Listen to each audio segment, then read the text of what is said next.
This is Cerebral Cinema. Movies of the mind. Dangerous Assignment, starring Lloyd Burrell as Steve Mitchell.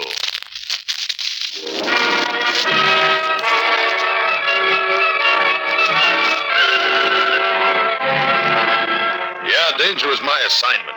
I get sent to a lot of places I can't even pronounce. They all spell the same thing, though.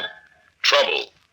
But when I walk into the commissioner's office, I don't realize this assignment's going to prove that sometimes a guy who tries to take somebody for a ride ends up getting taken.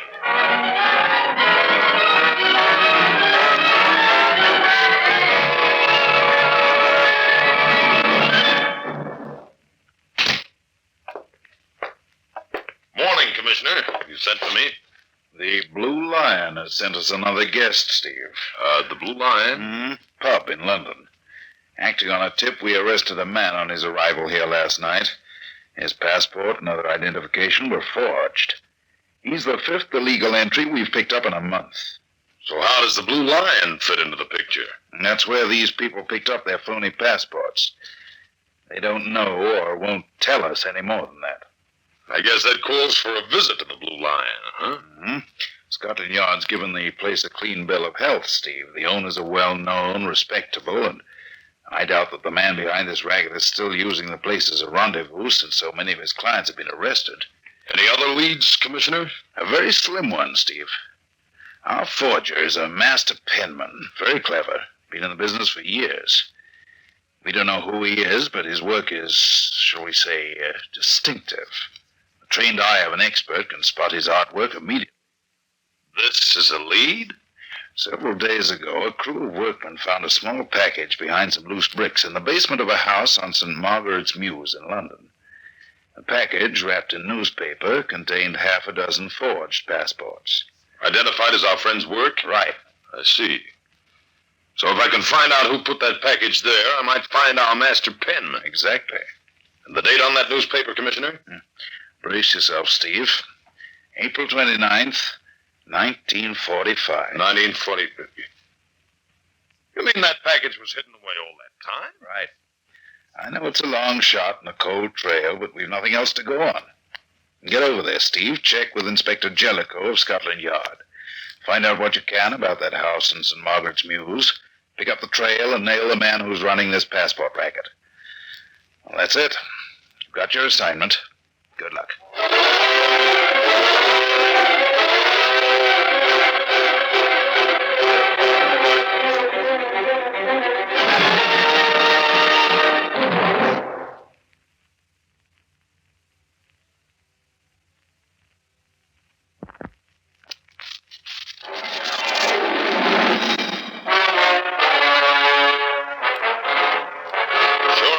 Assignment. Get over to London and track down a master penman who's running a flourishing racket in phony passports. And all I have to start with is a package wrapped in an old newspaper. A package that was found hidden away in the basement of an old house. It's late Thursday afternoon when my plane lands. I head for Scotland Yard, the office of Inspector Jellicoe. Here's a brief history of the house, Mr. Mitchell. A list of occupants and owners past and present. Look, Inspector, about the newspaper, the wrapping on the package that was found in the basement. Yes, I have it just in here, Mr. Mitchell. Thank you. Is there any possibility the package might have been hidden away in the house during, say, the past year? Hardly. You see, Mr. Mitchell, the house in St. Margaret's Mews was severely damaged during the war years. A good deal of repair work was done in the basement in the latter part of 1945. New walls, reinforcements, and so on. I see. And the package was found behind the new construction work. That's right. Exactly when did this repair job begin, do you know? Well, let me see now. Yes, here we are. The work was begun in August of 1945. And this newspaper is dated April 45. Well, that narrows it down to roughly 3 months when it could have been put there. I wonder why the package wasn't removed during that time, why he didn't come back for it. Well, it's hard to say. Who owned the house then, Inspector? No, it's in the report here. Let me see. Yes. Ian Mackay, second cousin of Sir John Stoker. Lived there alone? He was with the Royal Air Force at the time, living at the house with his wife Emily, 2 youngsters, Ronald and Valerie. Any servants? Yes, 3. An elderly couple named Denny, a maid named Clara Fitzsimmons. Where are they now, do you know? Well, Ian McKay was killed in a plane crash in 1946. His wife remarried 3 years later and is now living in Canada. The children are with her. The Dennys are both dead. And as for the maid Clara, well, we haven't been able to track her down yet. Who could have had access to that basement other than the people living in the house? Anyone in the whole of London, Mr. Mitchell. What? Yes. You see, it was used for a time as an air raid shelter. Oh, great. Well, let's get back to the item you were wondering about, Inspector. Why was the package stashed away there in the first place? Any ideas? Well, let's examine this possibility. The person carrying the package believes he's being followed. The police, and he doesn't want to get caught with the evidence on him. Yes. So he slips into the air raid shelter. It's deserted. He finds a place to hide the package, slips out again. This piece of newspaper seems to back up that line of thinking, Inspector. Oh, you've noticed that, have you? Yeah, sure. Here we have a single sheet torn from the rest of the newspaper, and what is it? Part of the want ad section. Up at the top of the page is the tail end of the column Rooms to Let. Indicating that our friend, aware he was being followed, was seeking a change of address. You'll notice the last 6 listings in that column have London addresses, and there are some pencil marks beside them. Be too much to expect to find him still living in one of these rooming houses after all these years. That might give me a lead. That's right. I'll take a crack at it, Inspector. You have any plans? I thought I'd drop round to the Blue Lion Inn, check with the man I have there, and then go on trying to track down that maid of the Mackays, Clara Fitzsimmons. Good idea. See you later, Inspector.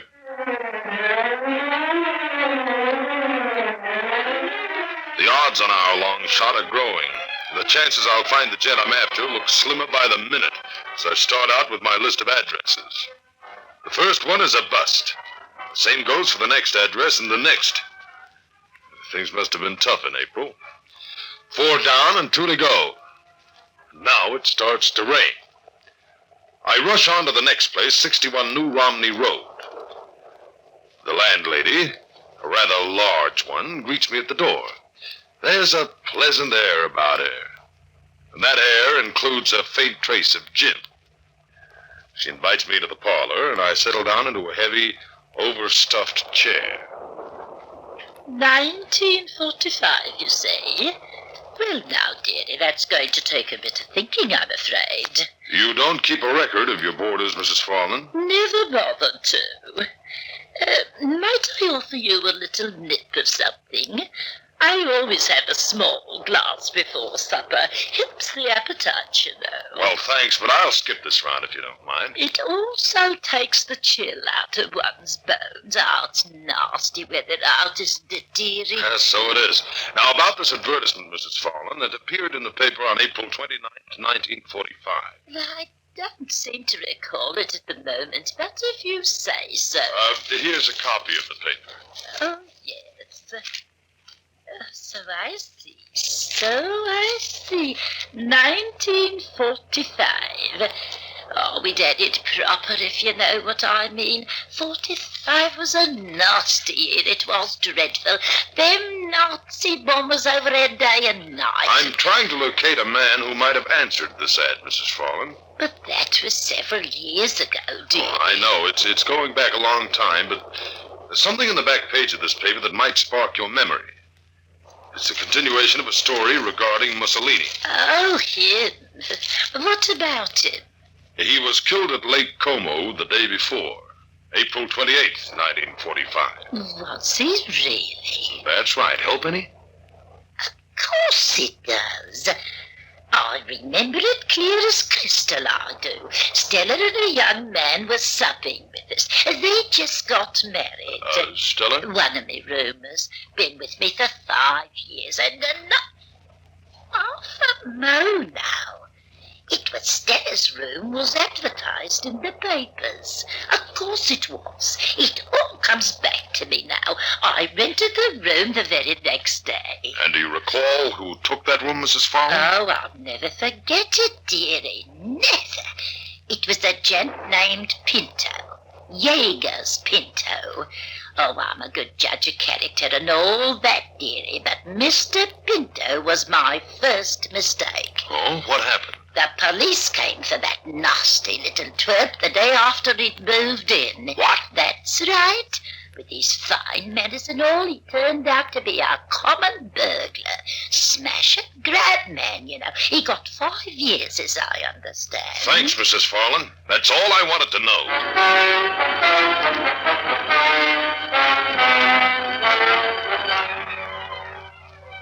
What was that name again, Mr. Mitchell? Jaeger's Pinto, Inspector. He was picked up at 61 New Romney Road on May 1st, 1945. Smash and grab artist. Served 5 years. That could explain why the package wasn't picked up from the basement. His present address is 924 Bexhill Place. Hey, how'd you know that? I've been checking up on your Mr. Pinto through quite another lead. You see, I've found Clara Fitzsimmons. The maid who worked for the people who had the house on St. Margaret's Mews in 1945? That's right. She's a barmaid now, and her married name is Mrs. Jaeger Pinto. Oh, brother. Hey, wait a minute. Did you say barmaid? I did. And just where is she working? Can't you guess? Yeah. The same pub where those people we arrested picked up their phony passports. The Blue Lion Inn. Right.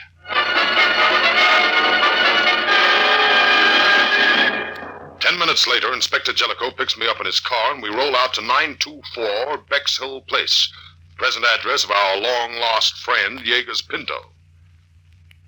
Stops raining as we pull up in front. We go inside, and the landlord gives us the room number we want. Then, just as we start up the stairs... Hey! Someone's shooting! Come on! Right! Came from upstairs somewhere. Back hall, it sounded like. Yeah. Look, they're on the floor.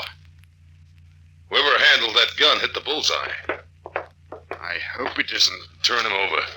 We'll take a look at it. Yes. Looks like we're going to have an audience. Now the other boarders, no doubt. Look, keep back, everyone. No need to come too close. Yeah, now, what's all that blinking racket about? Blimey. He's been done in. Who are you? Cathcart's the name, sir. Sam Cathcart. You one of the tenants here? That I am. Blimey. Will you please go downstairs, Mr. Cathcart? All of you go downstairs and wait there. We'll be down to question you in a moment. Now go along. Yes, sir. Blimey. Done in right under our noses. Well, Inspector? You recognize him? Yes, Mitchell. He matches the picture I have of him. It's Jaeger's Pinto, and he's been murdered.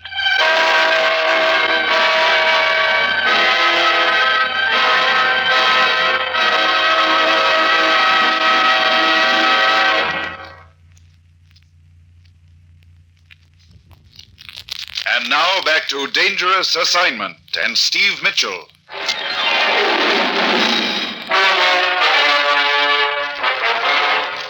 inspector and I set up headquarters in the parlor and got ready to question the boarders.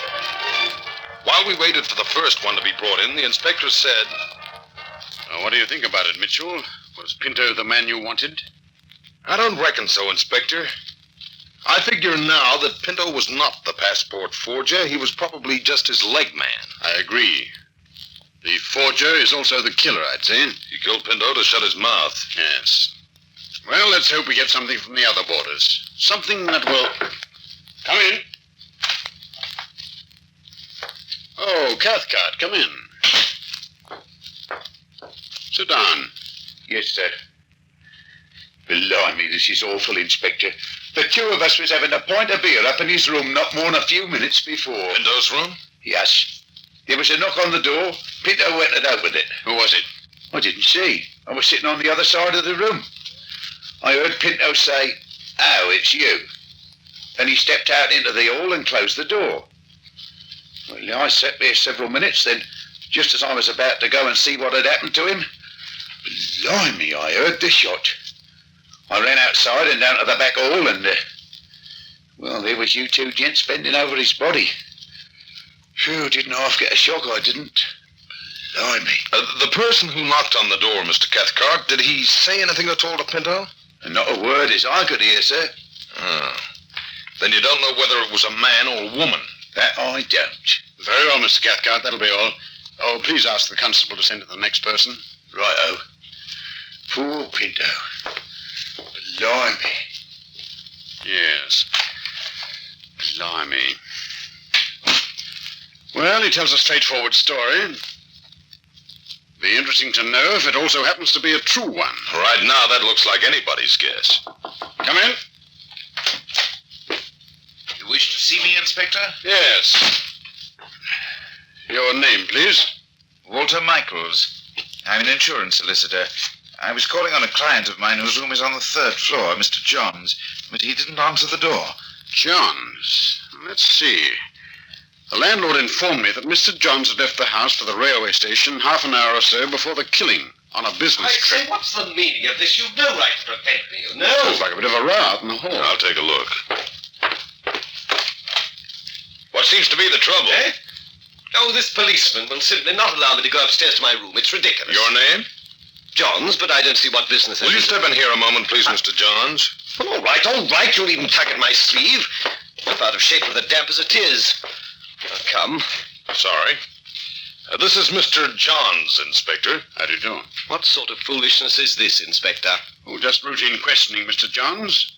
If you'll just put your topcoat on that chair... Look here, I'm in a most frightful hurry. Can't I make you understand that? I was almost to the railroad station when I realized that I'd forgotten some important papers, so I hurried back. Now your man tells me I can't even go up to my room to get them. Since when has it been... You see, there's been a murder, Mr. Johns. I said, since when has it been a murder? Great Scott! Mr. Johns, you haven't said hello to your insurance solicitor here.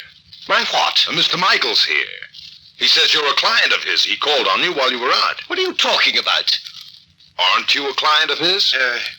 You see, gentlemen, Of course I'm not a client of his. I've never seen the man before in my life. What's that? Well.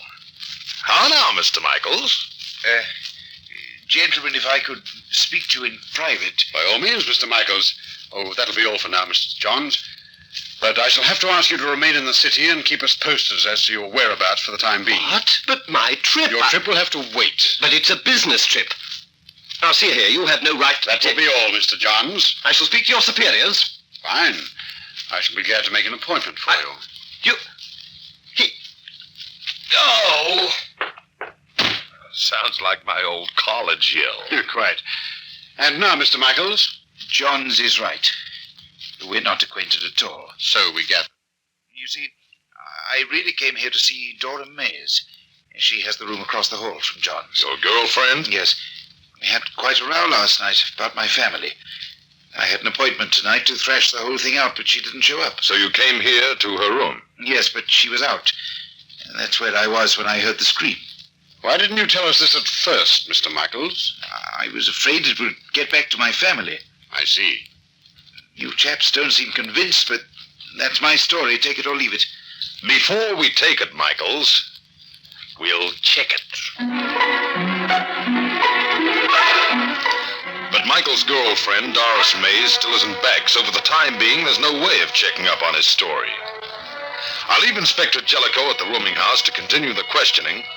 I borrow a police car and head for Mrs. Pinto's flat to break the news to her about her husband's murder. I always knew somehow he'd end up like this. I guess that's why I left him. You were separated? It's been a year now. I see. Mrs. Pinto, as I understand it, you were a maid in the house on St. Margaret's Mews back in 1945. That's right. That was where I first knew Pinto, before we were married. Did he come to the house very often then?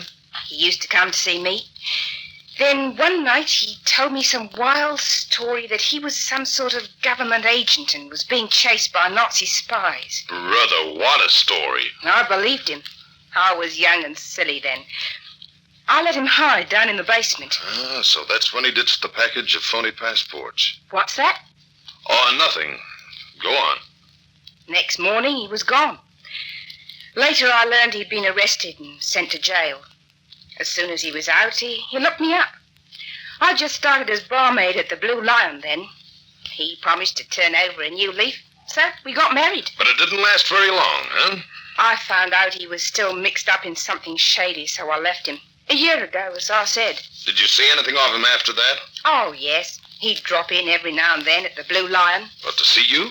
That's what he said. Or maybe to carry on the business he was mixed up in. Well, what next? Well, just a few days ago, the police were round making inquiries. I didn't say anything about Pinto, after all.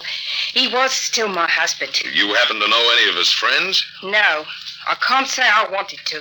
He ever mention the man or woman he worked for? Well, there was a gent he always used to turn to when he needed a bob or two. Tracer was his name, I think. Tracer? The old Tracer will fix me up, he always used to say. Hey, wait a minute. Tracer was probably a nickname, and it could sure fit a passport forger. That's probably the boy I'm after. Did you ever see him? Not that I know. Pinto used to talk to him over the telephone mostly. Did you ever answer the phone when he called? Oh, yes. You think you might recognize his voice? I might. Is there a phone here? No, but there's a phone box down the street. Come on. I want to call the inspector and have him line up all the suspects for you to listen to.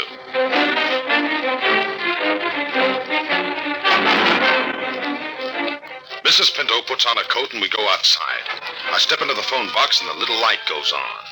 Just as I start to dial a number, I spot a glint of metal across the street. I hit the floor fast. I dive outside, but there's no one in sight across the street.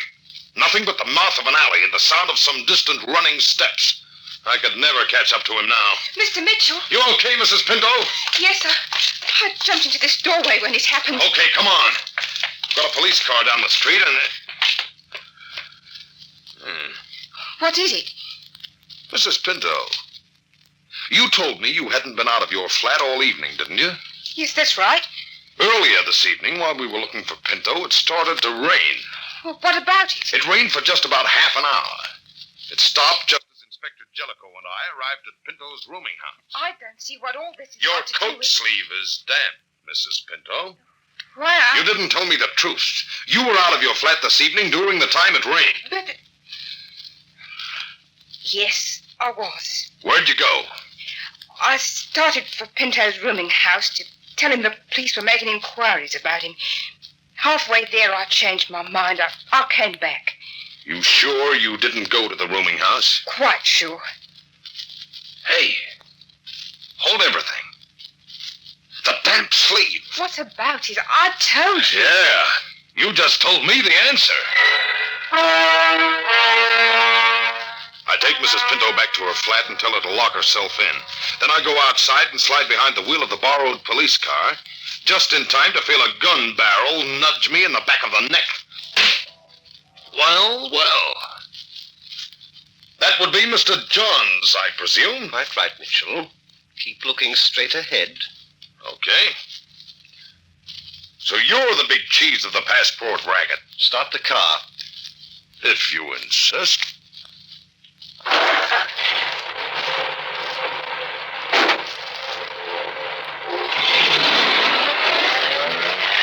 Straight down the street. I'll tell you where to turn. You've been waiting for me here ever since you took that shot at me in front of Mrs. Pinto's, huh, Johns? Yes, I doubled around the block. And I walked right into a trap. Afraid Inspector Jellicoe won't have a very good opinion of me. That won't trouble you for long. Turn here. Gilbert Place. Where are we heading?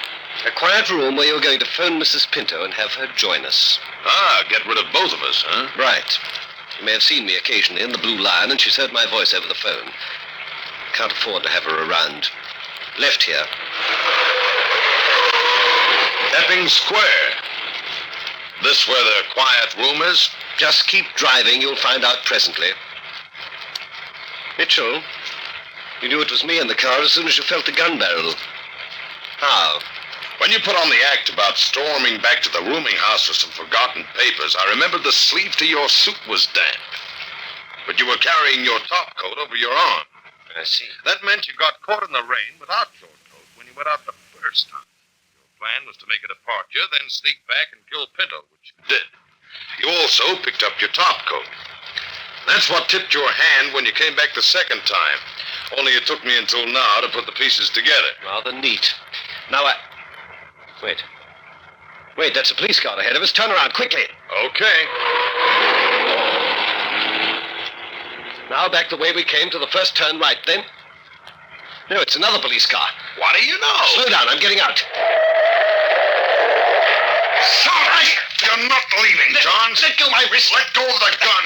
Drop it or your wrist goes with it. No, My, but you're hard to convince. Now just sit back and we'll wait for our friends, the police. But how could they follow us? How did they know where we were? Real simple, Johns. This is a police car, remember? When I reached down to start the car, I also flipped the radio switch. We've been on the air all this time. The radio? Yep. You sang plenty. And that's how you got the business. Matter of fact, you might call it a singing commercial.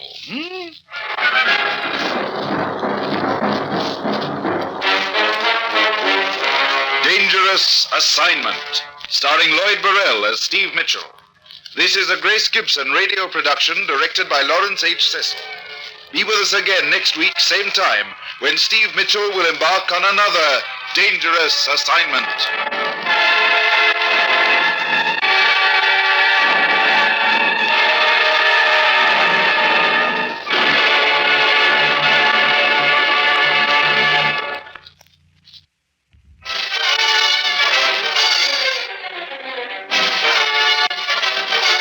Baghdad, Martinique, Singapore,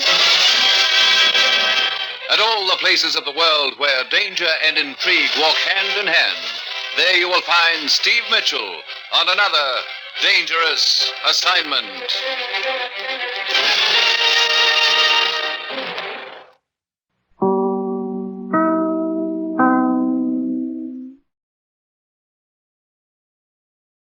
This is Cerebral Cinema. Movies of the Mind.